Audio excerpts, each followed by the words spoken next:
বাংলাদেশে এই মুহূর্তে সবথেকে বড় আতঙ্কের নাম যখন জঙ্গি আতঙ্ক হয়েছে এবং বড় বড় স্থাপনায় হামলার পরিকল্পনা ফাঁস হয়ে গেছে। পুলিশের গোপন নথিতে আমরা জানতে পেরেছি এই জঙ্গি বাহিনী যখন আমাদের গর্বের সেনাবাহিনী, নৌবাহিনী, পুলিশ বাহিনী তাদেরকে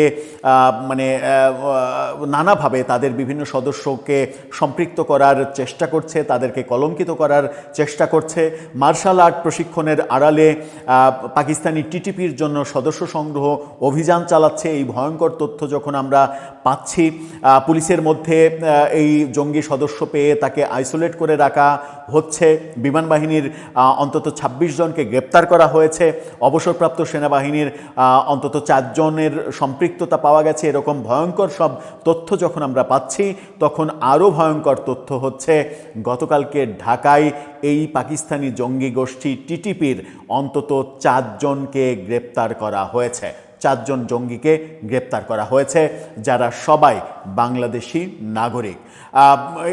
এটা একটা বড় ভয়াবহ ঘটনা। আমরা একদিন আগেই দেখলাম যে নিউ মার্কেট এলাকায় একজন শীর্ষ সন্ত্রাসী, তার নাম টিটন, তাকে গুলি করে মেরে দেয়া হলো এবং এই টিটন সম্পর্কে যে তথ্য পাওয়া যাচ্ছে, সে এত বড় শীর্ষ সন্ত্রাসী যে সম্ভবত যাবজ্জীবন সাজাপ্রাপ্ত এই আসামি ছিলেন কাশিমপুর কারাগারে।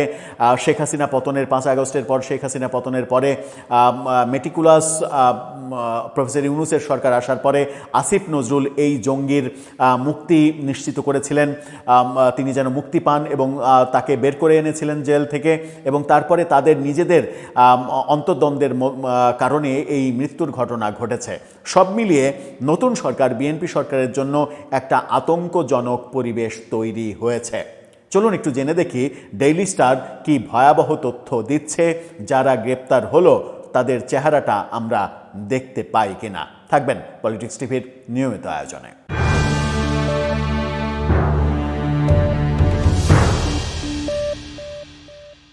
দর্শক, বলছিলাম পাকিস্তানি টিটিপি, তেহরিক-ই-তালেবান, এই বাহিনীর, এই জঙ্গি গোষ্ঠীর ৪ জন সদস্য ঢাকায় গ্রেপ্তার হয়েছে। ডিবির তরফ থেকে এটা নিশ্চিত করা হয়েছে। ডেইলি স্টারের এই শিরোনামটা দেখে নিন। ডেইলি স্টার বলছে, ঢাকায় টিটিপি মতাদর্শী ৪ জন গ্রেপ্তার, ড্রোন অস্ত্র জব্দ। ডিবি, তাদের কাছে ড্রোন ছিল, অস্ত্র ছিল।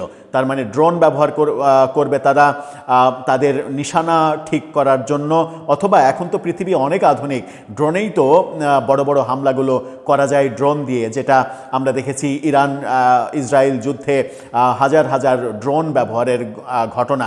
এমনকি আয়াতুল্লাহ আলী খামেনিকে যে মারা হয়েছে, সেই মারার ঘটনাটাও কিন্তু ড্রোন দিয়েই করা হয়েছে। সুতরাং ড্রোন একটা ভয়াবহ ব্যাপার, সেগুলোই তাদের কাছে পাওয়া গেছে। কি বলছে বিস্তারিত খবরে? পাকিস্তানের নিষিদ্ধ ঘোষিত জঙ্গি সংগঠন তেহরিক-ই-তালেবান পাকিস্তানের টিটিপির মতাদর্শী ৪ জনকে গ্রেপ্তার করেছে গোয়েন্দা পুলিশ। গত রাতে ডিবি প্রধান ও অতিরিক্ত police commissioner Shafiqul Islam daily স্টারকে এই তথ্য নিশ্চিত করেছেন। অর্থাৎ গত রাতে এই তথ্য নিশ্চিত হয়েছে ডেইলি স্টার। ঢাকায় বিভিন্ন এলাকায় অভিযান চালিয়ে তাদের গ্রেপ্তার করা হয়। গ্রেপ্তারকৃতরা হলেন মোহাম্মদ ইমরান চৌধুরী, 29 বছর বয়স, মোস্তাকিম চৌধুরী, 25 বছর বয়স, রিপন হোসেন শেখ, 28 বছর বয়স এবং আবু বকর, 25 বছর বয়স। তাদের মধ্যে ইমরান ও মোস্তাকিম 2 ভাই। এটা কিন্তু প্রায় সমবয়সী, একটা 25 থেকে 29 বছরের মধ্যে এদের সবার বয়স প্রায় সমবয়সী। তার মানে এই বয়সীদেরই টার্গেট করা হচ্ছে এই বাহিনীতে যোগদানের জন্য। গ্রেপ্তার ডিবি যে করেছে, যে 4 জনকে গ্রেপ্তার করেছে, তাদের একটু চেহারা মোবারকটা আপনারা একটু দেখে আসুন। এই যে ভদ্রলোকদের গ্রেপ্তার করা হলো, এদের অবয়বে, এদের চেহারার দিকে তাকালে স্পষ্ট বোঝা যায় যে এদের চেহারাই বলে দেয় এরা জঙ্গি। এরপরে বলছে, ডিবি প্রধান বলছেন গ্রেপ্তারকৃতরা আরশা নামে একটি চরমপন্থী সংগঠনের সদস্য। তবে এই আরশা রোহিঙ্গা বিদ্রোহী গোষ্ঠী আরাকান রোহিঙ্গা স্যালভেশন আর্মি বা আরশা নয়। সংগঠনটি টিটিপির আদর্শে অনুপ্রাণিত। অর্থাৎ এটা আরাকানের জঙ্গি সংগঠন না, এটা টিটিপিরই একটা উইং। অভিযানের পর পুলিশ কামরাঙ্গীরচর থানায় সন্ত্রাস বিরোধী আইনে একটি মামলা করেছে। আসামিদের আদালতে হাজির করে 7 দিনের রিমান্ড আবেদন করলে মেট্রোপলিটন ম্যাজিস্ট্রেট আমিনুল ইসলাম তাদের 4 দিনের রিমান্ড মঞ্জুর করেছেন। মামলার এজাহারে বলা হয়েছে ভোর 3টার দিকে কামরাঙ্গীরচরের কয়লাঘাট এলাকা থেকে প্রথমে ইমরানকে গ্রেপ্তার করা হয়। এরপর তার দেয়া তথ্যের ভিত্তিতে কেরানীগঞ্জের জিয়ানগর থেকে মোস্তাকিম এবং বিকেলে কামরাঙ্গীরচরের রসিলপুর এলাকা থেকে রিপন ও আবু বকরকে গ্রেপ্তার করা হয়। পুলিশের প্রাথমিক তদন্ত বলছে গ্রেপ্তারকৃতরা সরকারের স্বাভাবিক কার্যক্রম ব্যাহত করা এবং জনমনে আতঙ্ক সৃষ্টির উদ্দেশ্যে বিপুল পরিমাণ সরঞ্জাম ও অস্ত্র সংগ্রহ করেছিল। এজাহারে আরও বলা হয়েছে অভিযানে তাদের কাছ থেকে একটি বিদেশি পিস্তল, একটি 1 শুটার, 14 রাউন্ড গুলি, বেশ কিছু গুলির খোসা, একাধিক স্মার্টফোন, একটি মেটাল ডিটেক্টর, একটি ড্রোন ও ড্রোন সংক্রান্ত সরঞ্জাম, সামরিক পোশাকের কাপড়, জিহাদি বই ও লিফলেট উদ্ধার করা হয়। তার মানে ঘটনা একেবারে পরিষ্কার। যে তথ্য পুলিশের গোপন নথিতে আমরা জেনেছিলাম যে বাংলাদেশে গুরুত্বপূর্ণ স্থাপনায় হামলার পরিকল্পনা করছে এই ভয়ঙ্কর টিটিপি বাহিনী, যাদের অনেকেই পাকিস্তানে এরই মাঝে গিয়েছে, ঠিক সেই মুহূর্তে আল জাজিরার অনুসন্ধানী সাংবাদিক জুলকার নায়ের শাহের একটা ফেসবুক পোস্টে কয়েকদিন আগে সরকারের প্রতি আহ্বান জানিয়েছেন, অন্তত পাকিস্তানি জঙ্গিদের ঠেকানোর উদ্দেশ্য হলেও পাকিস্তান থেকে ঢাকা করাচি যে সরাসরি ফ্লাইট, সেই ফ্লাইট বন্ধ করে দেয়া উচিত। প্রফেসর ইউনূস যে ফ্লাইট চালু করেছেন এবং সেই ফ্লাইট চালু করার মূল উদ্দেশ্য যে ছিল পাকিস্তান বাংলাদেশ জঙ্গি বিনিময়, এটা এখন দিনের আলোর মতো পরিষ্কার।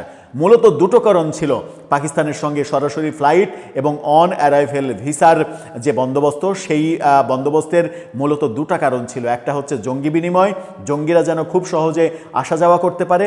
আরেকটা হচ্ছে প্রফেসর ইউনূসদের যদি পালিয়ে যেতে হয় কোনো একটা সময়, তাদের হাতে যদি অন্য কোনো দেশের ভিসা না থাকে, তাহলে দ্রুত পাকিস্তানের বিমানে উঠে তারা যেন করাচিতে চলে যেতে পারে, কারণ ওখানে নামার পরে অন অ্যারাইভেল ভিসা সিলটা মেরে নিলেই তারা পাকিস্তানে বৈধ হয়ে গেল।